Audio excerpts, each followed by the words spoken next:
Hello and welcome to the Chinksey Sports Presents, the Premier League show, powered by chinkseyMEDIA on YouTube. Check us out for those of you listening to us on streaming avenues such as Spotify, Apple Music, AR. We are back again. This podcast is designed to be background noise whilst you complete your day-to-day tasks, so don't hesitate to run that bath, boil that kettle, or plug that hoovering. Before you do that though, YouTube viewers, take a moment to quickly press that like button, subscribe, then drop a comment. And if you're listening from Spotify, search us up on YouTube by typing in chinkseyMEDIA, Charlie Hotel India November Kilo Sierra Echo Yankee Media, and toggle to the podcast section. In fact, toggle to the video section. Feel free to catch up on past episodes. Once again, this is episode 28. Now, without any further ado, I just want to congratulate Liverpool for winning the Carabao Cup for a record, extending 10th time. And speaking of Liverpool, that was our first fixture of the last game week. So Liverpool took on Luton Town at Anfield. That game ended 4-1 to the Reds. When Luton took the lead against the run of play, I felt that they'd scored far too early to realistically resist the wave of inevitable attacks that will inevitably come their way in the second half. Well, it's Anfield after all. Leading 1-0 at half-time through Chiedozie Ogbene, Luton had their eyes on pulling off the mother of all shocks against the side unbeaten at home all season. I always felt that Liverpool would turn it round and win. And when Reds captain Virgil van Dijk headed in from a corner, Dutch forward Cody Gakpo headed in from a cross. Just 2 minutes later, the result was ominous. Further goals from Luis Diaz and boyhood Liverpool fan Harvey Elliott, who scored in added time on his 100th Liverpool appearance, aged just 20 years old, added gloss to what culminated in a routine win for Liverpool. So Liverpool's victory last Tuesday saw them go 5 points clear at the top of the Premier League. Crystal Palace against Burnley, 3-0. The fact that it took Crystal Palace almost 70 minutes to break down a resolute Claret side who were down to 10 men since the 35th minute after Josh Brownhill saw red in more ways than one was surprising. Once Palace's Chris Richards put his side ahead, the floodgates opened for the likes of Jordan Ayew and Jean-Philippe Mateta to take full advantage, with the young Brazilian winger Matheus França terrorising what was an ailing, tiring Burnley defence. I don't think there's any doubt that Burnley are going down, and the players know it as well. They're not stupid, but I'm going to call it now. I think Vincent Kompany won't continue at Burnley next season. I personally think he'll step down, or he'll come to a mutual agreement with the club and sever ties. We shall see. Okay, the game between Aston Villa. So yeah, Palace won that 3-0 against Burnley. The game between Aston Villa and Nottingham Forest ended 4-2 to the Villains. Douglas Luiz, who I personally genuinely believe is Villa's best player, bagged himself a brace as Villa withstood a spirited fight back from their Midlands rivals to tighten their grip on a much coveted fourth place. That being said though, Ollie Watkins notwithstanding has been Aston Villa's player of the season. He opened the scoring for Unai Emery's side after Leon Bailey assist after good skill on the right hand flank for Villa, with his 14th Premier League goal of the season and 19th overall. Well, that was before a Douglas Luiz brace made the score 3-0 after just 40 minutes. Things threatened to get ugly. Real ugly. However, a first half added time consolation for Moussa Niakate gave Forest hope and something to build on going into the second half. Nuno Espirito Sante's Forest are clearly becoming specialists in scoring injury time stroke added time goals. They managed to beat West Ham solely on this, with goals in first and second half added time. Just 3 minutes into the second half, half-time substitute, the former Liverpool man, Divock Origi of Kenyan origin, played a defence-splitting pass to Morgan Gibbs-White, who unceremoniously and unapologetically buried the ball past Argentine Emiliano Martinez. 3-2 and game on. However, once Ollie Watkins set up Leon Bailey to make it 4-2, the wind was well and truly taken out of Nottingham Forest sails for good this time, as the game ended 4-2. Right, the game at Old Trafford between Manchester United and Fulham ended 2-1 to Fulham, as the Nigerian duo Calvin Bassey and Alexander Iwobi condemned Manchester United to the 10th league defeat of the season. Bassey opened the scoring in the 65th minute after persistent Fulham pressure told. After a corner from former Manchester United midfielder Andreas Pereira fell to Bassey, he was given 2 bites at the cherry before hammering home with his weaker right foot from close range. When Harry Maguire turned home a drilled Bruno Fernandes effort, which had been parried out by Fulham goalkeeper Bernd Leno, you would have been forgiven for thinking that Manchester United had nicked another undeserved point.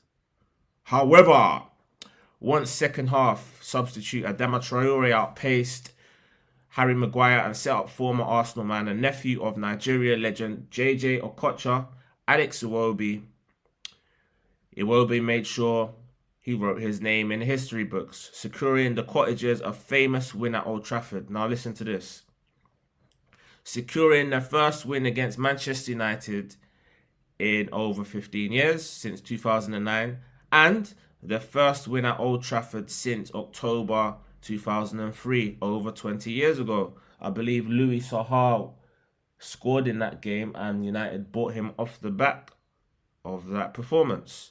Okay, following that was at the Amex Stadium between Brighton, Hove Albion and Everton. That ended 1 apiece in a match that came to life in the last 20 minutes or so, give or take. Brighton maintained their impressive home form this season by salvaging a late draw against an Everton side battling tooth and nail to avoid the drop. After Jared Bamford's sensational left-footed Erling Haaland-like strike, big up Haaland, I think he's the cover-up for this week, along with Kevin De Bruyne, sailed into the roof of the net, it looked as if the Toffees were heading for their first Premier League win of 2024. With former Chelsea midfielder Billy Gilmore seeing red after a reckless challenge on Amadou Onana. With just 10 minutes remaining, it looked as though Everton would hang on. However, when Brighton's underrated jack-of-all-trades veteran German Pascal Grosch turned Everton striker Beto inside out and whipped in a delightful cross, captain Lewis Dunk obliged and handed in a tremendous header to snatch a dramatic point from the jaws of despair. So Brighton secured themselves a point despite having 10 men with 10 minutes to go. Okay, the game between Bournemouth and Manchester City, if I'm not wrong, was that a 5:30 kickoff? Ended 1-0 to the Citizens. A Phil Foden strike after Erling Haaland's shot was parried by Neto was enough for Manchester City to close the gap on Liverpool to remain on course for an unprecedented consecutive treble-winning season, which would make them definitely and statistically the greatest team of all time. Bournemouth largely dominated and created more of the chances, but City, who had already played on Tuesday, held out for a vital 3 points to secure, listen to this, their 15th consecutive victory against the Cherries in all competitions. Now that is what you call domination. Okay, the 8 o'clock Saturday night football was at the Emirates between Arsenal and Newcastle United. That ended 4-1 to the home side. Under the lights, Arsenal took full advantage of yet another deplorable performance from Newcastle United by decimating the Magpies with consummate ease. Arsenal definitely had revenge on the menu and served up what turned out to be a real treat after securing their 6th consecutive Premier League victory to keep them within touching distance of the top two, Liverpool and Manchester City. Gabriel's header from Bukayo Saka corner came off of Sven Botman's knee to put the Gunners 1-up, with Kai Havertz adding to that shortly after as the Gunners flew out the traps like greyhounds and went into the break 2-up. In the second half, 2 more quick-fire goals from Bukayo Saka, who scored in his 5th consecutive Premier League match, and Jakub Kiwior, who seems to be growing into his role more and more, but it'll be interesting to see if he does maintain his place with the likes of Alexander Zinchenko and Takahiro Tomiyasu and during Timber, all close to full fitness. It'll be interesting to see if he maintains his place.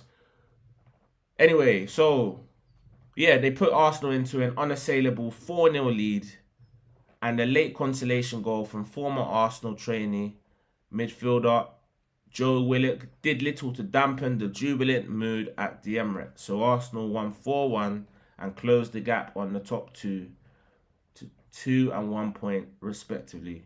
Okay, Sunday only had one solitary game, and that was between Wolves and Sheffield United, rooted to the bottom of the league.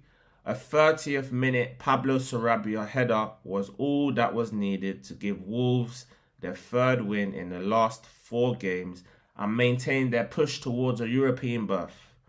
Defeat against Wolves means that bottom of the table Blades have now lost 4 of their last 5 league games. Okay, Monday night football at the Olympic Stadium between West Ham United and Brentford ended 4-2 to the home side. West Ham's former Hull forward Jared Bowen has revelled in a false number 9 position this season. Although the goals had dried up recently, coinciding with Lucas Paqueta's injury, but not on Monday night. The forward was back to his delightful best. I actually think that this hat-trick will secure his place in the next England squad when Gareth Southgate announces it later on this month. After scoring 2 goals in the opening 7 minutes to put the Hammers 2-0 up, Bowen had essentially over 90 minutes to secure his hat-trick. After Neil Maupay halved the deficit just 6 minutes later on the 13th minute, that made it 2-1. However, later on into the second half, Mohamed Kudus dug out a cross from the right-hand side, which Bowen obliged headed in for the match ball, making it 3-1. Further goals from Emerson Palmieri, who scored what probably will end up the goal of the month with a thunderous rocket straight into the postage stamp top corner, made it 4-1, but a Johan Visser late consolation saw the match end 4-2 to West Ham United and arrest their horrendous recent run of form, which saw them go winless since last December. Okay, so that was last weekend's fixtures. We had 9 fixtures last week. In terms of my predictions, last week was my best week yet in terms of the predictions. I managed to get 7 out of 9. Check in the community tab, you'll see the evidence there. I managed to get 7 out of 9 with the one correct score being the draw between Brighton and Everton, which I predicted to be 1-1. The 2 results that let me down were Fulham shock win against Manchester United. A clairvoyant would have struggled with that. But I did take a punt on Brentford going to West Ham and winning. However, West Ham won 4-2. I got the rest right. Anyway, this week sees us back with a full fixture list of 10. So hopefully I can replicate or even top last week's exploits. Right, the first game of this week is at St James's Park as Newcastle take on Wolves in a 3 o'clock kickoff. This makes for an intriguing game between 2 evenly matched sides. Newcastle no doubt have the better players, but Wolverhampton Wanderers are having a phenomenal season which has seen them reach the lofty heights of 9th place, 1 place ahead of their opponents as the race for Europa League / Europa Conference League position hot shot. In addition, They're a home win against Coventry away from reaching the FA Cup semi-finals at Wembley. Gary O'Neill for Manager of the Year. Why not? What I just mentioned about Wolves also applies to the Magpies, except that Newcastle were given the mother of all tasks in the FA Cup after they were drawn away to Manchester City in the quarter-finals. Newcastle fans also probably view a 7th placed Europa League / Europa Conference League finish as an underwhelming season, and I'm certain that they'd prefer to win silverware in the FA Cup. All in all, I believe that this is going to be a competitive game in which I'm just edging towards Newcastle to win. It's 2-1. Okay, in the game between Tottenham Hotspur and Crystal Palace, Ange Postecoglou's Tottenham side take on new manager Bounce Boyd Palace side on the back of a disappointing defeat at home to Wolves last weekend. Before that, they'd actually been unbeaten in 5 league games, and they'll be looking to get back to winning ways promptly. Palace, currently 13th in the league, seem to have gotten over their perennial mid-table slump, which sees them flirt with relegation before a mid-season managerial change sees them soar up the table to upper mid-table, where they're currently situated in 13th. But all in all, I expect Spurs to come out on top of this one and win 3-1. Right, the game between Nottingham Forest and Liverpool, I'm going to have my eye on this one. Nottingham Forest perilously poised in 17th position, just above the drop zone, take on a Liverpool side besieged and decimated by injuries. Although the youngsters that they have coming through look to be more than capable of holding the fort. People like Kumas and there's a lot of them. Connor Bradley, I can go on. Dans. Good young players. They probably arguably have the best youth system in the country at this moment in time. Liverpool, who had last week lifted the first piece of silverware of the season, dispatched high-flying Southampton 3-0 at Anfield in the FA Cup 5th round with consummate ease. Forest, on the other hand, crashed out to Manchester United in dramatic circumstances after a late Casemiro header. They'll be worried about relegation, though, as the threat of a points deduction remains. Their recent form is also a worry, as they've only picked up 1 league win in their last 6 against the West Ham side struggling for form. I can't look beyond the dominant and destructive 4-1 away win for Liverpool, who'll still be without Mohamed Salah for this one. Okay, the game between Brentford and Chelsea, a West London derby, sees Brentford, who will be smelling blood and vulnerability, in a Chelsea side who missed the opportunity to arrest their supposed Wembley hoodoo against the Liverpool side, seemingly there for the taking. So that's 6 consecutive finals that Chelsea have lost. They'll see this as an opportunity to extend their 5-point buffer over Luton Town, who kick off at 5:30. Brentford, that is.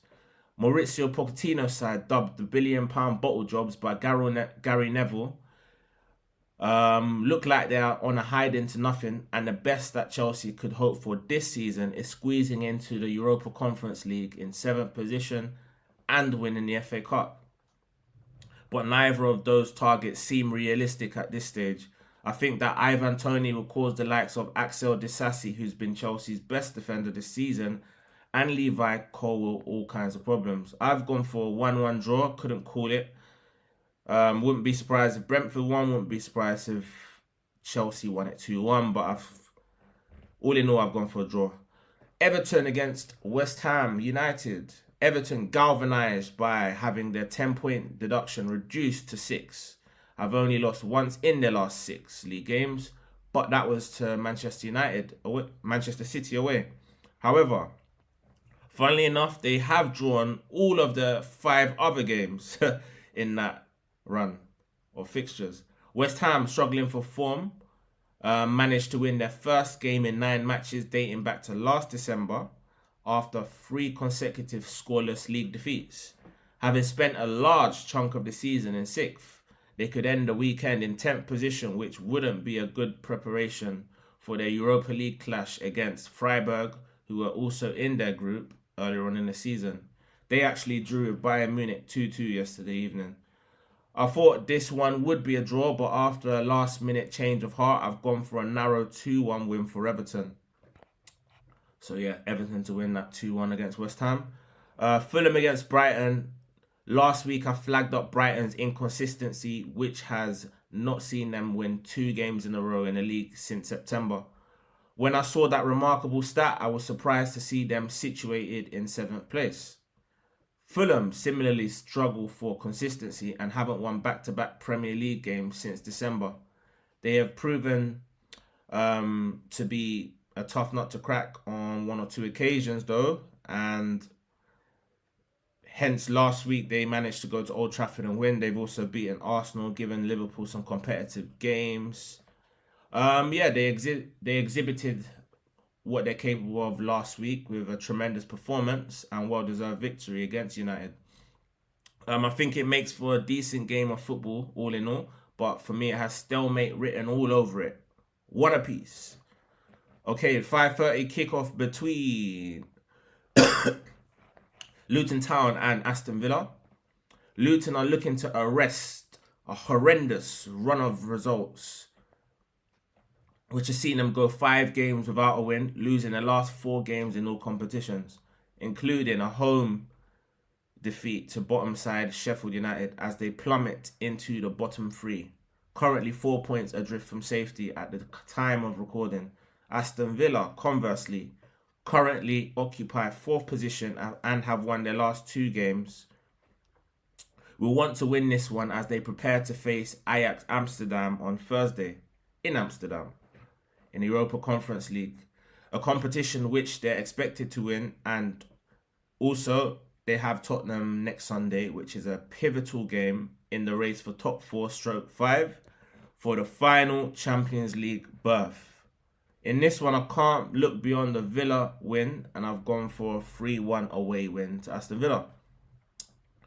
Okay, the game between Burnley and Bournemouth, the 2 Bs, a match between 2 sides that are struggling for form, sees a Burnley side 11 points adrift of safety, having lost their last 3 games, conceding 11 goals in the process, and haven't won since the 23rd of December, take on a Bournemouth side who haven't won a league game since Boxing Day last year, having lost their last 2 games without scoring.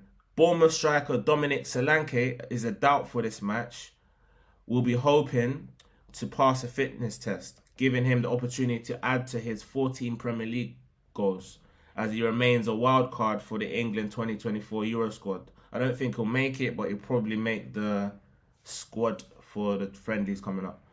To be honest, I wouldn't be surprised if he was in the squad for today, but I'm hearing he might miss it. I think Bournemouth get back to winning ways in this one, and I've gone 3-0 to the Cherries. Right, Manchester City against Manchester United in the big derby tomorrow. The Manchester derby sees double treble chasers Manchester City pitted up against a Manchester United side who have lost 10 league games already this season with 12 remaining. City are unbeaten in 15 and have won a whopping 14 of those fixtures with no draws. With 1 draw. They'll be expected to continue a winning streak against Ten Hag's United and extend that to 3 games. And in addition, in the last 8 fixtures between these 2 sides, City have won 6 and United have won just twice. With Erling Haaland and Kevin De Bruyne's dovetailing to such devastating effect on Monday, I can't look beyond the comprehensive 3-0 home win for Pep Guardiola's Manchester City side. Okay, the last fixture of this game week is Monday Night Football to round off the weekend's fixture list. Sees the league's most informed side, Arsenal, who have won 6 on the trot, take on an ailing Blades outfit. A blunt Blades outfit, if you like. This match feels like a top v bottom type thing, but Arsenal are 3rd.